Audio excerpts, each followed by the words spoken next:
Bonjour, bienvenue dans J'ai un problème, le podcast indispensable quand on a tout essayé et qu'on veut avancer. Je suis Rebecca Ricci, coach professionnel spécialisée en souffrance au travail, et dans ce podcast, je vous raconte les histoires d'Emmanuelle Piquet, avec laquelle ensuite nous avons un entretien, un échange pour comprendre ce qui a permis aux patients d'avancer, de résoudre, d'envisager de nouvelles solutions pour avancer sur cette difficulté. Bonjour Emmanuelle. Bonjour Rebecca. Emmanuelle, aujourd'hui, j'ai choisi une histoire où tu vas nous parler un peu d'un de tes sujets d'ailleurs récemment développé, même si le livre est un peu ancien. C'est une histoire qui est tirée de Faites votre 180 degrés. Et j'ai choisi l'histoire de Philippe qui vient te voir parce qu'il considère que sa femme devrait avoir du désir pour lui. Est-ce que ça t'arrive souvent d'être consulté pour des problèmes de désir? Oui, très souvent, vraiment, c'est quelque chose qui, en termes de situation de couple, qui génère de la souffrance, est, assez présent. Et on a parlé, ici ensemble, des injonctions paradoxales un certain nombre de fois et on se faisait la réflexion que souvent les injonctions paradoxales, la communication paradoxale d'une manière générale est assez genrée au féminin, et c'est assez logique puisque c'est une façon de pouvoir communiquer, sans être victime de violence, donc c'est relativement, compréhensible. Mais s'il y a bien un sujet sur lequel la communication paradoxale est genrée au masculin, c'est bien sur celle du désir sexuel. Est-ce que ça veut dire que, parce que c'était la question que j'allais te poser, ce sont toujours des hommes qui viennent te voir ou tu as des femmes qui viennent te voir en disant: «J'en peux plus, mon mari a trop de désir, mais moi ça y est en fait, Alors, c'est souvent, je dirais, dans 95 des cas, soit en effet la femme qui vient hem, en disant: «Mon compagnon, voilà, veut toujours faire l'amour et moi pas» et ou des hommes qui disent: «Ma femme ne veut plus faire avec l'amour avec moi, c'est horrible» et puis il y a quand même dans 5 des cas, des femmes qui viennent en disant: «Mon homme n'a pas assez de désir pour moi». Ça existe néanmoins. mmh» et il y a pas des femmes qui viennent te voir en te demandant de les aider à retrouver le désir? Si, bien sûr, ça elles font partie des 95 dont je parle. C'est-à-dire que la plupart du temps, elles disent: «Mon mari, a très envie de moi et c'est trop pour moi et donc aidez-moi à retrouver du désir». Donc elles ont totalement intériorisé, d'une certaine manière, l'injonction paradoxale. Alors j'ajoute que, évidemment, j'ai le même type de problématique dans les couples, homosexuels, parce que, vraiment il peut y avoir exactement ce même type de souffrance, dans des couples, non hétéros. Mmh et d'ailleurs, j'avais l'impression que c'était plutôt, un mouvement qui concerne, les couples un peu installés et il me semble que dans, Comment rater son couple, à coup sûr, il y a aussi une histoire d'un Alban, je crois, dont l'amoureuse a de moins en moins de désir et c'est un jeune couple. Tout à fait, je crois que ça peut vraiment arriver, à n'importe quel moment et presque je dirais que, comme d'ailleurs, le dit la femme de Philippe, dans l'histoire, c'est plutôt validé un peu, globalement, sociétalement que, au bout d'un certain temps, il est normal d'avoir moins de désir. Donc comme c'est plus normal, c'est moins générateur de souffrance alors que quand c'est dans un couple qui a une petite longévité, là vraiment c'est considéré comme un symptôme extrêmement problématique. Et en même temps un symptôme d'usure potentielle. C'est en tout cas perçu comme ça. Je ne suis pas certaine que ce soit vraiment la bonne façon de le percevoir parce que, bah, c'est une façon au fond, qui indique que, ben, tout ça est un peu inéluctable alors que je crois que c'est assez faux. Ça veut dire quoi? Je crois que c'est assez faux. Je crois que, c'est la façon dont on gère en fait, cette absence de désir et qui au fond génère, comme on l'explique, dans l'histoire, génère le fait que ce désir s'étiole, encore plus. Mmh. En gros, le problème, c'est la solution. Voilà, pour le dire autrement. Ouais, parce qu'on est quand même chez Palo Alto. Le problème de désir, donc c'est apparemment le manque de désir de sa femme. Il précise pas dans l'histoire pourquoi il vient te voir maintenant, et curieusement par rapport à ce que tu vérifies, généralement, voilà quand tu commences tes accompagnements, c'est pas quelque chose que vous allez calibrer? Est-ce que ça veut dire que parfois on peut faire l'économie de, situer contextuellement le pourquoi maintenant? Alors, je ne pose pas la question en effet de façon spécifique. En revanche, ce que je lui demande, c'est depuis combien de temps ça dure et au fond, c'est ça qui est important, moi, dans façon de problématiser, c'est que je me rends compte que au fond, il a eu 1 an de vie sexuelle satisfaisante de son point de vue, hein, avec sa femme, et donc que ça fait longtemps que ça dure et c'est ça surtout qui est intéressant, parce que, si ça faisait 6 mois ou 1 an, ça aurait été un peu différent.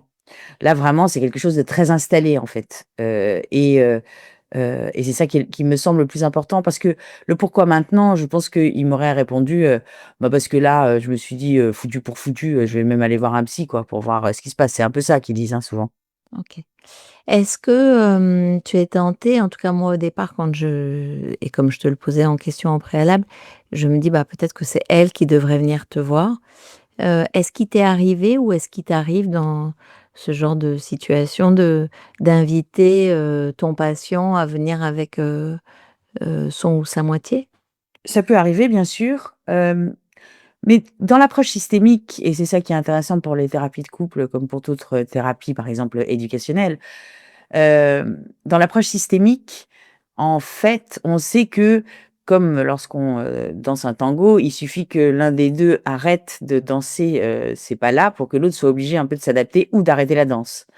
Donc ça veut dire autrement dit que, il nous suffit souvent d'un élément du système qui modifie, les règles du jeu du système en modifiant son comportement pour que l'ensemble du système bouge et là, en l'occurrence, cette histoire-là, elle est très emblématique de ça. C'est-à-dire que le simple fait que Philippe ait radicalement, modifié, la façon, heu, d'essayer d'une certaine manière d'obtenir, une sexualité ou un désir sexuel de la part de sa femme pour que, l'autre partie du système, bouge. Donc en l'occurrence, ça peut m'arriver, mais en l'occurrence, c'était vraiment pas nécessaire. Et c'est important le radicalement que tu viens de poser là, dans le changement? Oui, bah, c'est-à-dire que comme souvent, c'est vraiment à 180°, donc c'est extrêmement radical et c'est radical aussi, tu as raison, dans le fait que, les règles du jeu de ce couple, vont complètement, changer. Oui, d'ailleurs, elle lui dit en fait que elle, une fois par mois, c'est déjà beaucoup après, autant de temps de vie commune. Lui, il trouve que ça l'est pas. On est d'accord que, là encore, toi, ton travail, ça va être, de rejoindre sa carte du monde parce que, toi, tu vas aller travailler sur sa relation au sujet.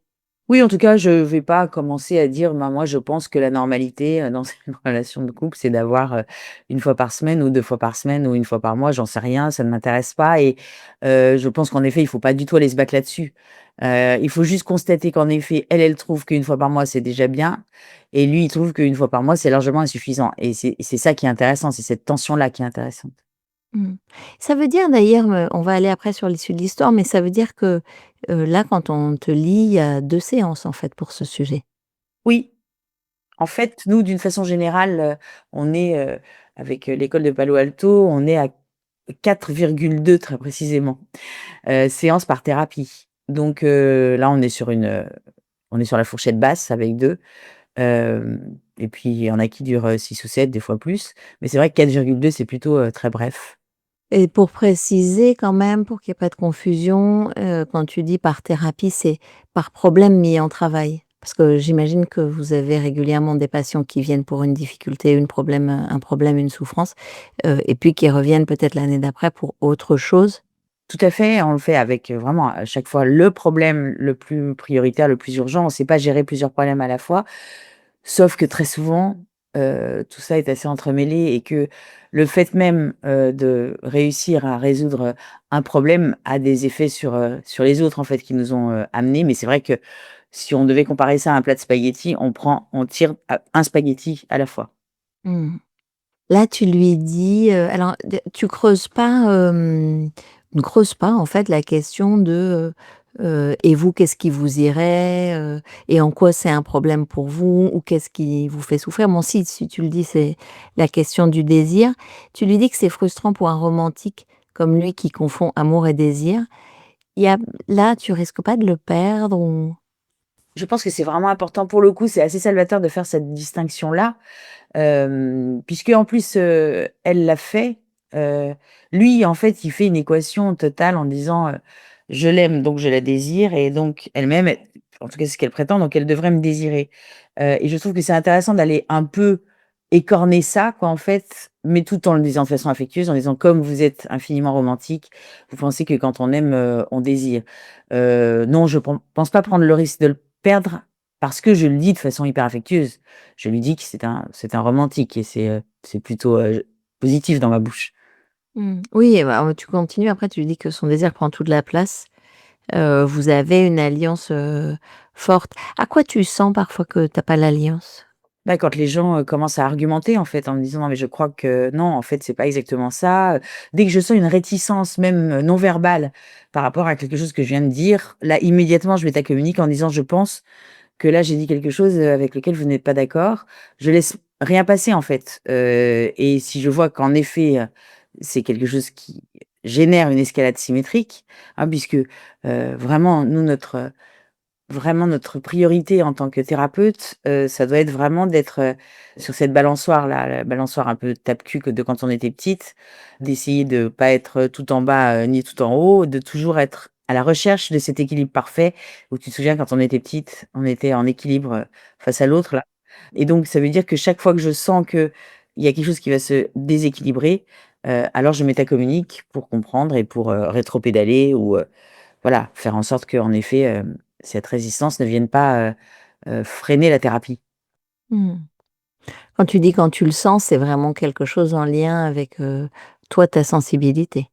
Oui, je pense que ça on s'entraîne à ça, on peut s'entraîner à ça vraiment, hein. Le non-verbal est extrêmement intéressant, même dans les thérapies, en visio, hein. On voit très bien, quand le corps réagit différemment. Voilà, et puis on le voit ensuite dans les mots employés, dans la façon dont la personne s'exprime, qui montre bien qu'elle est en train de monter en escalade symétrique parce qu'il y a quelque chose qui l'a heurtée.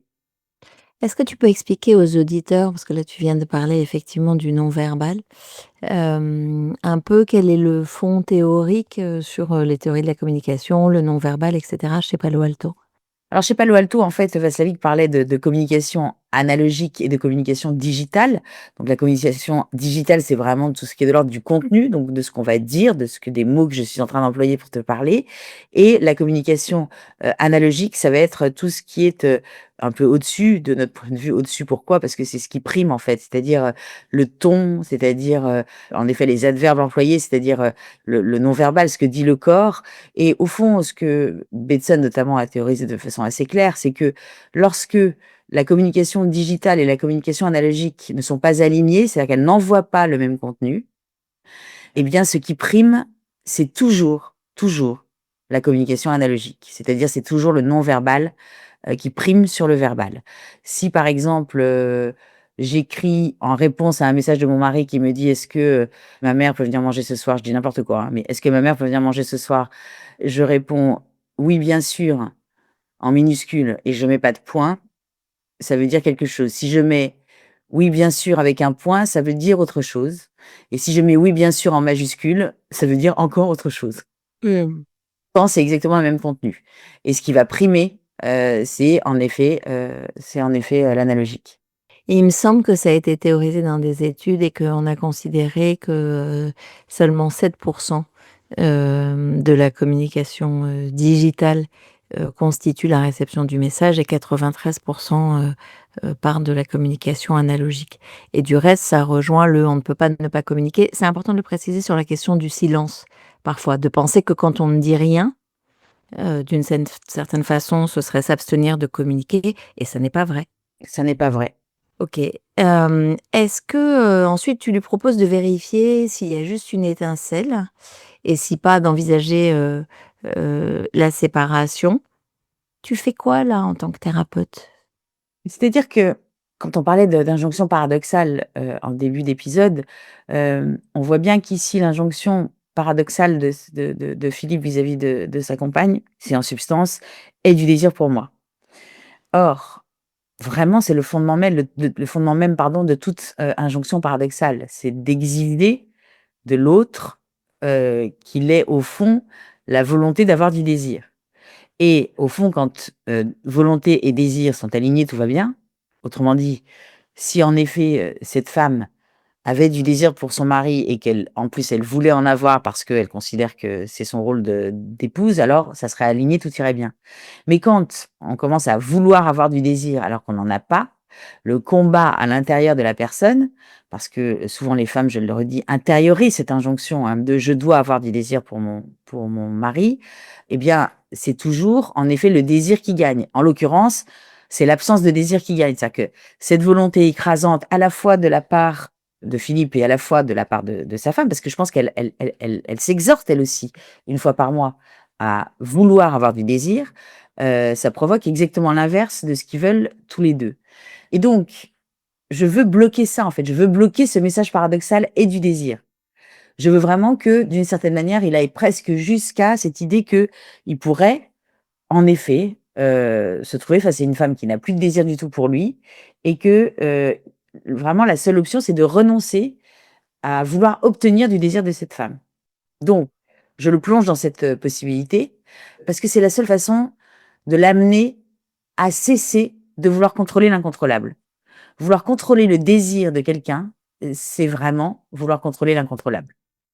C'est ce que j'allais te dire en fait, en le plongeant, j'aime bien l'image parce que j'ai vraiment l'impression que tu le prends là par, les épaules et que tu le mets dans un autre bain pour lui demander comment serait l'eau à cet endroit-là et l'aider à prendre conscience ou à accepter ou à envisager ce qui se passerait de différent si définitivement il avait intégré aussi, cette donnée-là. Tout à fait, c'est exactement ça. Mmh.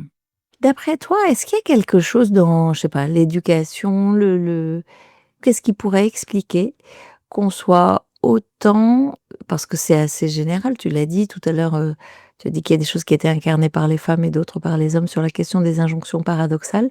Est-ce qu'il y a quelque chose qui explique le fait que, qu'on pratique autant, l'injonction paradoxale? Sur la sexualité, tu veux dire? Sur la sexualité, oui, ça m'intéresse et puis, c'est un mode de communication. Est-ce qu'il y a quelque chose qui peut l'expliquer? Tu peux élargir derrière. Mais moi, je pense que tout ça est lié aux thématiques, en fait. C'est-à-dire que je pense que, encore une fois, la communication paradoxale, genrée au féminin, souvent, je le redis souvent, hein, c'est pas évidemment, totalement, voilà, à 100 mais, prends des initiatives, étonne-moi, parle-moi. Tout ça, je pense que c'est lié au fait, de mon point de vue, mais encore une fois, c'est une intuition, hein, je ne l'ai pas du tout documenté, que les femmes, dans un système patriarcal, n'ont pas exactement la possibilité de s'exprimer de façon explicite par rapport à, ce qu'elles voudraient, par rapport à des colères qu'elles pourraient avoir, par rapport à des résistances qu'elles pourraient exprimer, par rapport au patriarcat et que donc, d'une certaine manière, c'est une façon de s'exprimer qui est moins confrontante. Mmh. En ce qui concerne la communication paradoxale, sur la sexualité, je pense que là, pour le coup, c'est lié à une vision du monde, patriarcale encore, pardon, extrêmement ancrée, toujours. Et cette vision du monde, c'est en substance, on en a parlé ici, une femme doit se soumettre à son compagnon et je pense que c'est une vision du monde, malheureusement, qui est ancrée des 2 côtés. S'offrir plutôt que se soumettre peut-être? Non, vraiment se soumettre, c'est-à-dire qu'on doit se soumettre, au fait que, l'injonction, c'est qu'une femme adaptée, adéquate, doit avoir du désir pour son homme, donc elle doit se soumettre à son désir. Mmh. J'ai quand même l'impression, alors, je suis pas toute jeune, mais j'ai l'impression que, ça fait des années quand même que ce sujet-là, c'est pas un sujet émergent de la question du déséquilibre entre le rapport, au désir de la femme et celui des hommes, existe et pourtant ce qui m'étonne, c'est que, si effectivement on considère ce point-là, on continue quand même, et c'est aussi nous qui, élevons nos enfants, on continue quand même à transmettre cette image-là. Tu vois, il y a quelque chose un peu de décalé. C'est pas nouveau, c'est pas un mouvement du moment, et pourtant, ça se perpétue. Oui, ça se perpétue, clairement, parce que je pense qu'on a une misogynie intériorisée, globalement, dont on n'a absolument pas conscience, et qu'en effet, on transmet à nos garçons et à nos filles. C'est certain, c'est tellement intégré, en fait, que, on s'en rend même pas compte. C'est ça qui est fascinant. Ceci étant dit, les choses bougent et je pense que la génération actuelle va transmettre des choses différentes à ses enfants. Mais en tout cas, pour la population qui vient me consulter et sans doute si tu consultais, en matière conjugale, tu le verrais autant que moi, bien entendu. C'est très sincèrement sur les générations des 35, 45, 50 ans, quelque chose qui est encore extrêmement prégnant, cette vision du monde. Sinon les féminicides, n'augmenteraient plus. Tu le fais changer de comportement, pas de pensée. C'est quoi ton hypothèse ou c'est quoi dans l'approche de Palo Alto, même si j'ai une petite idée, que tu vas aller activer là et comment tu construis ça? Je pense que la métaphore, qui lui parle, c'est la métaphore qui consiste à dire, au fond, hem, je ne sais pas si votre femme, a encore du désir pour vous, on ne peut pas le savoir puisque, comme tu le rappelais, juste avant, votre désir est tellement écrasant que le son désir à elle n'a plus de place pour s'exprimer.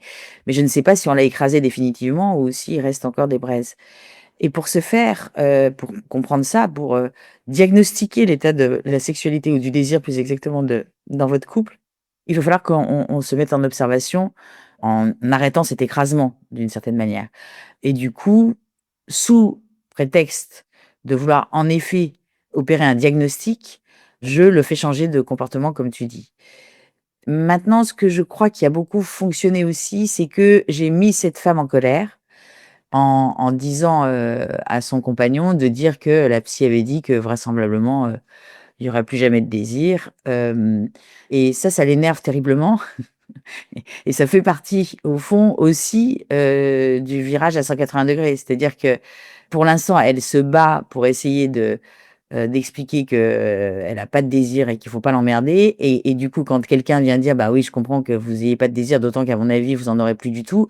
Là, c'est comme se retrouver à boxer dans le vide, donc ça lui fait faire elle aussi un virage à 180°. Mmh, tu la piques un peu. Il y a un truc un peu de: «Fuis-moi, je te suis-moi, je te fuis».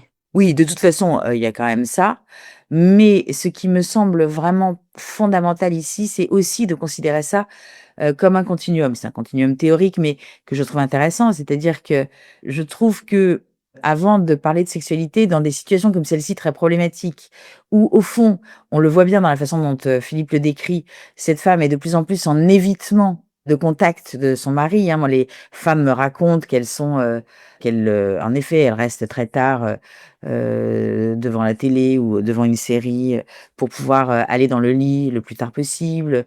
Elles, se déshabillent en silence pour surtout pas réveiller le conjoint. Enfin, il y a vraiment des stratégies d'évitement de tout contact, notamment parce qu'elles savent que comme il y a cette injonction, et cette volonté de leur désir, heu, tout contact peut générer tout à coup, cette injonction paradoxale et du coup, c'est vraiment, vraiment extrêmement important de reconstituer un endroit sécure où sur le continuum en fait qui va, finalement voilà du désir à la répulsion ou de la répulsion au désir, moi je pense qu'il y a, répulsion, puis, indifférence, puis tendresse, puis affection, puis éventuellement désir. En tout cas, on peut l'inscrire sur un continuum comme ça et moi, je trouve que c'est intéressant de remettre quelque chose qui soit de l'ordre de au moins la tendresse, c'est-à-dire qu'il puisse y avoir un contact, physique entre eux sans que ça déclenche cette fameuse communication paradoxale. D'ailleurs, il me semble, pour avoir déjà lu ou discuté avec des sexothérapeutes que même en sexothérapie, en fait, dans ce type de problème enfin pas problématique, mais sujet en tout cas, les prescriptions sont de cet ordre-là aussi, de rétropédaler pour, retourner à une forme d'abstinence qui va générer la tendresse et permettre l'ouverture vers la suite. Tu l'invites à se refuser, lui. Comment tu penses qu'il vit, cette invitation-là, cette prescription-là? Et toi, pour lui, tu cherches quoi à ce moment-là? Bah, je cherche à lui faire, un virage à 180°, vraiment ultime quoi, en fait. C'est-à-dire que, si on reprend la métaphore, le fait de laisser de la place au désir de l'autre, c'est complètement effacer le sien, même au moment crucial où, le désir de l'autre, se manifeste.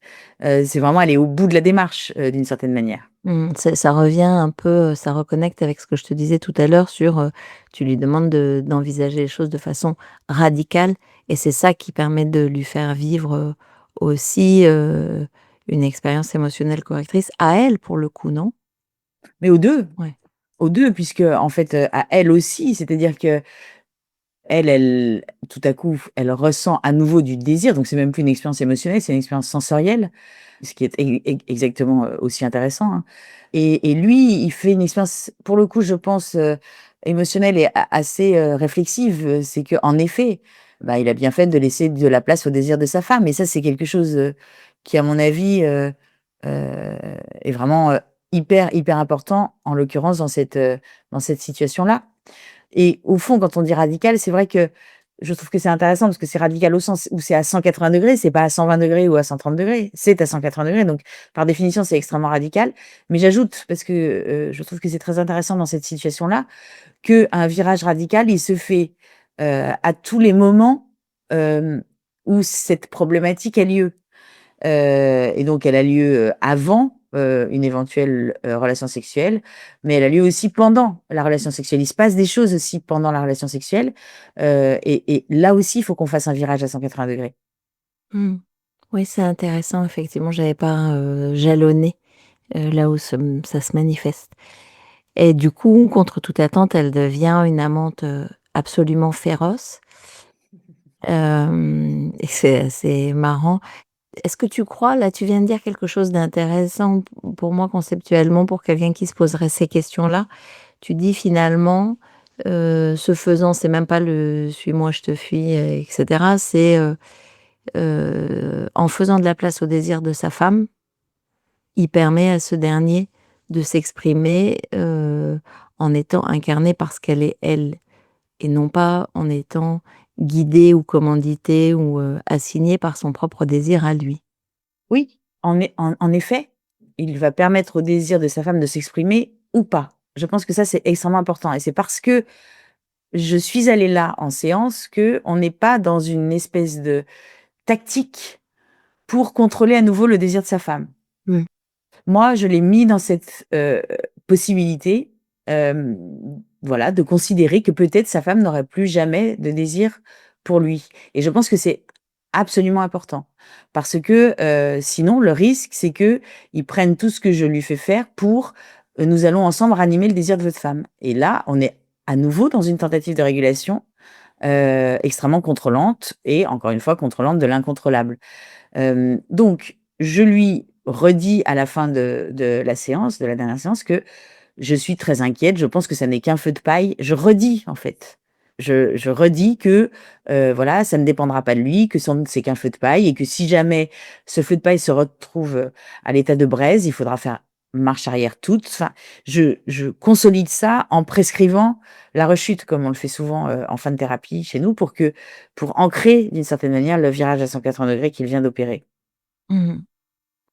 Est-ce que ça t'est, arrivé ou est-ce que ça t'arrive beaucoup que cette prescription-là, qui est évidemment, très adaptée à Philippe et à son amoureuse, on sait qu'on n'est pas dans de la généralisation, mais que ça ne donne rien et dans ce cas-là, qu'est-ce que tu aurais fait? Mais j'aurais essayé de comprendre exactement ce qui s'était passé, parce que si ça ne donne rien, c'est qu'il y a quelque chose d'autre qui s'est passé, forcément. Il y a des éléments nouveaux qui sont apparus, ou il n'a pas fait exactement comme on avait imaginé. Donc là, c'est ultra important d'aller, comme on le fait d'ailleurs dans toutes les séances, d'aller observer les séquences où, en effet, il a tenté de mettre en œuvre le virage à 180°, et qu'il s'est pas passé ce qu'il, espérait. OK. On a terminé avec l'histoire de Philippe. Est-ce qu'il y a des questions que je ne t'ai pas posées, qui auraient été intéressantes à la fois pour les auditeurs, à la fois pour les amoureux de Palo Alto, sur ce mouvement stratégique-là, sur cette histoire-là? Non, je pense qu'on a fait le tour. Merci Emmanuel, à bientôt. Merci Rebecca.